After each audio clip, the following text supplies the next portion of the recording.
Simple sentence to complex sentence. আজ দেখো day 2, তাই তো আমাদের আগের দিন হয়েছে, আজকে ডে 2। বলছি সিম্পল থেকে কমপ্লেক্স করতে গেলে যে কিছু ধারাবাহিক নিয়ম আছে তুমি জানো। ফার্স্ট নিয়ম বলেছিলাম যে তুমি বাক্যে আগে ফ্রেজ খুঁজবে, কেমন? এছাড়াও সব কটা ক্লজ তোমাকে ইউজ করতে হবে। 3খানা যে ক্লজ আছে না, আগের দিন বিশেষ করে গেছিলাম আমি কোন ক্লজে গেছিলাম? রিলেটিভ ক্লজে গেছিলাম। আজ আমি কিসে কিসে যাবো? ইয়েস, অ্যাডভার্ব ক্লজ আর নাউন ক্লজ। এর আগে তোমাকে একটা কথা বলে শুনে নাও, আমাদের নেক্সট সেশন থেকে মানে ক্লাস 10 2027 অ্যান্ড ক্লাস 12 সেমিস্টার 3 আমাদের অনলাইন ক্লাস স্টার্ট হবে। তোমরা অনলাইন ক্লাসে যদি আগ্রহী থাকো তাই এই নাম্বারে যোগাযোগ করো, কেমন? দেখো চলো আমরা স্টার্ট করি তাহলে। দেখো বলছি সিম্পল টু কমপ্লেক্স। আচ্ছা, সিম্পল সেন্টেন্স মানে সরল বাক্য, আর কমপ্লেক্স সেন্টেন্স মানে জটিল বাক্য। এইটুকু মাথায় ভালো করে গেঁথে নাও। কি বললাম? সিম্পল সেন্টেন্স মানে সরল বাক্য যেখানে ফাইনাইট ভার্ব থাকে কটা? ফাইনাইট কথা কোনটা? What is finite verb? সমাপিকা কি? সমাপিকা ক্রিয়া হচ্ছে সেই ক্রিয়াটা যে ক্রিয়াটা বাক্যে টেন্স বলে দেয়, কেমন? আর যে বাক্যে একের বেশি ফাইনাইট ভার্ব সেটা হচ্ছে কমপ্লেক্স সেন্টেন্স, যেখানে দুটো সমাপিকা নিয়ে গঠিত হবে, তাই তো? এই তোমার গেল ফরমেশন। তোমাকে এইটা ভালো করে মাথায় গেঁথে রাখতে হবে, তারপর তোমাকে এগিয়ে যেতে হবে, কেমন? আর যে বাক্যে দুটো ফাইনাইট ভার্বকে এন্ড, বাট, অর এই তিনখানা লিঙ্কার দিয়ে যোগ থাকবে সেটা হবে কম্পাউন্ড সেন্টেন্স, কেমন? ওটা একটু পাশে রাখি, এখন এই ধরনের আমরা আলোচনা করি, কেমন? লেখো প্রথমে কি আছে বলো? The boy was absent. Do you know the reason? বালকটা ছিল অনুপস্থিত। Do you know? তুমি কি জানো the reason? কারণটা। এটা করতে হবে নাউন ক্লজে। আচ্ছা নাউন ক্লজ কোনটা? প্রসেসিং করো, ব্রেন প্রসেসিং হচ্ছে, তাই তো? নাউন ক্লজ কোনটা? ক্লজ 3টে আছে, রিলেটিভ ক্লজ, ওর অপর অ্যাডজেক্টিভ ক্লজ, তারপর অ্যাডভার্ব ক্লজ, ওর একটাই নাম, তারপর নাউন ক্লজ। সেইটা নাউন ক্লজ যেটা সেই নাউনের মধ্যে কাজ করবে, কেমন? তাহলে do you know the reason? তুমি কি জানো কারণটা? আচ্ছা যদি কেউ কারণটা না বলে যদি বলে হোয়াই, যদি কারণটা না বলে যদি কেউ বলে হোয়াই, অসুবিধা কি আছে? তুমি কি জানো কেন সে অনুপস্থিত ছিল? হ্যাঁ, তুমি কি জানো কেন বালকটা অনুপস্থিত ছিল? তুমি কি জানো কেন বালকটা অনুপস্থিত ছিল? বলতে হবে না? দেখো do you know the reason, reason মানে কি? কারণ। রিজন মানে কারণ। বলছি দি রিজন না লিখে আমি যদি ওর জায়গায় হোয়াই লিখি অসুবিধা কি হবে ভাবো? তুমি কি জানো কারণটা, এই কারণটা জায়গায় আমি কি বলবো? হোয়াই বলবো। তুমি কি জানো কেন? দেখো কারণটা আর কেন একই জিনিস তো। তুমি কি জানো কেন বালকটা ছিল অনুপস্থিত? হয়ে যাবে, লেখো, রাইট ডাউন। তাহলে ডু ইউ নো হোয়াই, সবটা the boy was absent, the boy was absent. Do you know why the boy was absent? তুমি কি জানো কেন বালকটা অনুপস্থিত ছিল? দেখো এই যে কেন লিখলাম আর এই কারণটা একই জিনিস তো। তাহলে এটা কমপ্লেক্স সেন্টেন্স। কি দিয়ে করলাম? কি ইউজ করে করলাম? নাউন ক্লজ ইউজ করে করলাম। বলো এইটা হচ্ছে কমপ্লেক্স সেন্টেন্স, এটা কি ইউজ করে করলাম? নাউন ক্লজ ইউজ করে করলাম, তাই তো? ইয়েস। তারপর দ্য টিচার, অরণ্য বলবে the teacher took an old book. The teacher took an old book. আগে তুমি এই বাক্যটায় ফ্রেজ কোনটা আমাকে বলো। কে বলতে ফ্রেজ কোনটা? শুনতেই পাচ্ছি না, বলছে এই বাক্যে ফ্রেজ কোনটা আছে? Old book. এই ফ্রেজটাকে তুমি ভেঙে দাও তাহলেই হয়ে যাবে। বলো ওল্ড, হয়ে গেছে। The teacher took a book that was old করে বলো। 3 নম্বরে কি আছে দেখো, পড়ো, পড়ো। The barking dog was avoided by us. Complex করতে তুমি কি ভাববে? বাক্যটাই সিম্পল সেন্টেন্সটাই বা যে বাক্য তুমি দিবে যদি সিম্পল থেকে কমপ্লেক্স করতে হয় তোমাকে সবার আগে মানে মাথায় ঢোকাতে হবে এই বাক্যটা কিছু ফ্রেজ দিয়ে আছে সেটা কোনটা। সেই ফ্রেজটাকে ভেঙে দেবে, তাহলেই হয়ে যাবে কমপ্লেক্স সেন্টেন্স। কেমন? এটাই only and one first rule. দেখো কেমন করবো, barking dog, barking dog was avoided by us, তাহলে দি ডগ হুইচ, যেহেতু আইন যোগ আছে হুইচ ওয়াজ লিখবে, যেহেতু এটা পাস্ট টেন্সে করা আছে। দেখো এই যে যেহেতু আইএনজি আছে তোমাকে প্রোগ্রেসিভ টেন্সে করতে হবে, হয় পাস্ট কন্টিনিউয়াসে না পাস্ট পারফেক্ট কন্টিনিউয়াসে করতে হবে তোমাকে, নাহলে হবে না।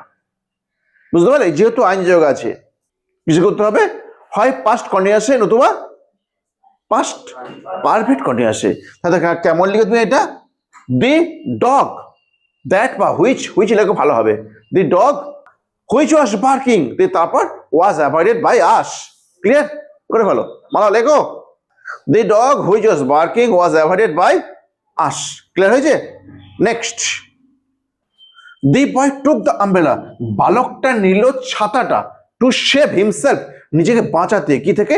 বৃষ্টি থেকে, যাতে বৃষ্টিতে না ভিজে যায়। বালকটা নিল ছাতাটা কি জন্য? টু, এটা ইনফিনিটিভ তাই তো, টু সেভ বাঁচাতে, সিম্পল দেওয়া আছে, তোমার করতে হবে কি কমপ্লেক্স। দেখো এখানে তো আর ফ্রেজ নেই, এখানে তোমার এই ইনফিনিটিভ দিয়ে জয়েনিং করেছে, তোমাকে এইখানটা ভাঙতে হবে। আচ্ছা, বালকটা বাঁচালো নিচু ছাতাটা, বালকটা নিচু ছাতাটা, সে বাঁচালো নিজেকে বৃষ্টি থেকে, তাই তো? তুমি হইন্দে করে দাও, যখন বালক নিচু ছাতাটা, সে বাঁচিয়েছিল নিজেকে বৃষ্টি থেকে। ক্লিয়ার? আগে এটাই করো, হইন্দি করো, আগে করো। দি বয় টুক দ্য আমব্রেলা, আর একটা হচ্ছে he saved himself from rain. এইখানে দুটো ভার্ব আছে, দুটো ভার্ব কি কি? একটা হচ্ছে টুক আর একটা হচ্ছে সেভড, তাই তো? তাহলে কি বাক্য হয়ে গেল? তারপর দি children enjoyed the annual cultural function in the school. তুই বলবে কমপ্লেক্স সেন্টেন্স মানে তোমার ধারণা কি? হ্যাঁ, এটা বাংলা বলো, তোমার ধারণা কি আগে বলো। কমপ্লেক্স সেন্টেন্স মানে একের বেশি ফাইনাইট ভার্ব থাকবে, দুই বা তার বেশি। কমপ্লেক্স মানে কি বলো, কি বলো বলো, কমপ্লেক্স মানে কি? একের বেশি ফাইনাইট ভার্ব থাকবে, তাই তো? এই তুই বল এবার, ফাইনাইট ভার্ব কোন জিনিসটা? ফাইনাইট ভার্ব কাকে বলে বলো? যে ভার্বটা দেখে বাক্যটার টেন্স বোঝা, সেটা হচ্ছে ফাইনাইট ভার্ব। কি বললাম বলো? যে ভার্বটা দেখে বাক্যের টেন্স বোঝা যায়। ক্লিয়ার? তাহলে ফাইনাইট ভার্ব কোনটা? যে ভার্বটা দেখে বাক্যের টেন্স বোঝা যায়। আর তুমি এটা বলছিলে ফ্রেজ মানে শব্দগুচ্ছ, ফ্রেজ সেটা মানে শব্দগুচ্ছ, ভুলে গেলে হবে? গান্ধীজি পড়লে তো গান্ধীজির মতো তুমি বলো যে আমরা এতটা হীন না, আমাদের মূল্য এতটা খারাপ নয়, যে গান্ধী বেঁচে ছিল এবং মারা গেছে অর্থহীন, গান্ধীজির বেঁচে থাকাটা বা মরে যাওয়াটা অর্থহীন আমাদের কাছে, আমরা যথেষ্ট ইয়ং আছি, তাই তো? আমাদের সাহসী আছি, এটা গান্ধীজি নরেন্দ্র শেখর বললো না শেষে? কয় তোরা পারছো, কয় বলতে পারছো কয়? তাহলে the children enjoyed the annual cultural function. Jayanti, the children enjoyed the annual cultural function, সেই ফাংশনটা কোথায় হয়েছিল? ইন দ্য স্কুল, স্কুলটাতে। কেমন? আচ্ছা তুমি এরকম বলো না, শিশুগুলো উপভোগ করলো বার্ষিক সাংস্কৃতিক অনুষ্ঠানটা, যেটা অনুষ্ঠিত হয়েছিল স্কুলেতে, যেটা অনুষ্ঠিত হয়েছিল স্কুলেতে, ওয়াজ হেল্ড অনুষ্ঠিত হয়েছিল। ক্লিয়ার? ওয়াজ হেল্ড মানে অনুষ্ঠিত হয়েছিল। তুমি বাক্যে প্রয়োগ করবে এটা, বলো দি children enjoyed the annual cultural function, তারপরে তুমি ভাবছো এটা কোথায় অনুষ্ঠিত হয়েছিল, that was held in the school. এই সবুজ করতে পেরেছো? হ্যাঁ সবুজ বলো, কি লিখলে জয় বলো। শুধু আমরা কয়েকটা ভালো ছাত্রকে নিয়ে পড়ালে হবে না, আমাকে সবাইকে শেখাতে হবে। আমি তো স্কুলের টিচার নয়, স্কুলের শেখাতে হবে মুষ্টি মেয়ে কয়েকটা ছেলেকে নিয়ে পড়ে থাকে, তুমি দেখবে। কিন্তু আমাদেরকে সবাইকে শেখাতে হবে। পাথরে তো ফসল ফলাতে হবে, তাই না? পাথরের প্রাণ আছে। চলো দেখি আরেকবার, তাহলে কি লিখলেন? The children enjoyed the annual cultural function that was held in the school. Next, the rich man donated us the money to perform the drama. Phrase আছে না আগে বলো? হ্যাঁ স্যার আছে। ঠিক আছে, কোনটা ফ্রেজ কোনটা বলবে? হাসুদি বলো, বলো হাসুদি বলো, কোনটা ফ্রেজ কোনটা বলো? দি রিচ ম্যান। ঠিক আছে, এই রিচ ম্যানটা ফ্রেজ। তোমাকে আমাকে এইটা ভাঙতে হবে। ইয়েস, এই দেখো, এইটা ভাঙতে হবে। বলছি ডিসাইনমেন্টের প্রশ্ন হয়ে গেছে। কি প্রশ্নটা?